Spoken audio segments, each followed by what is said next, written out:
Un phénomène, c'est que pendant longtemps, ce que pensaient les gens aux États-Unis, c'est qu'une récession était imminente. La récession va arriver, elle n'arrivait jamais d'ailleurs. Nous, on ne pensait pas ça, mais enfin, c'est ce que pensaient les gens. Donc, ils achetaient des taux longs en partant du principe que dès que la récession arrivait, ils gagneraient de l'argent. Et puis là, ils voient arriver ce bon Trump avec Musk, et les types, ils vont couper comme des malades dans toutes les dépenses improductives. Donc, il est probable que la rentabilité du capital va augmenter, puisqu'ils vont arrêter des tas de bons.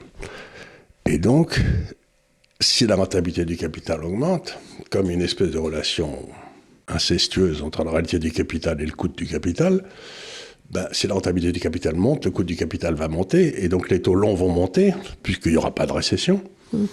Et tu vas te retrouver avec une courbe des taux normale. Donc la courbe des taux normale, ça veut dire au contraire que probablement les États-Unis sont en train de se préparer à une activité qui accélérerait. Mais si les taux montent beaucoup sur le dollar, et que nous, on n'a pas du tout...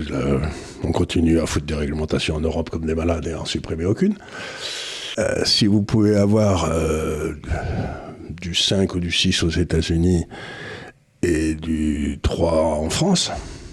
Du 3 en France, t'es gentil. 3,3, c'est-à-dire que c'est les taux à 10 ans. Crains que vous n'achetiez les obligations américaines, et à ce moment-là, l'euro va aller faire un tour à 0,80 ou 0,90. Donc, pour moi, le retour à la normale de la courbe des taux aux États-Unis, ça veut probablement dire une pression accrue sur l'euro à la baisse.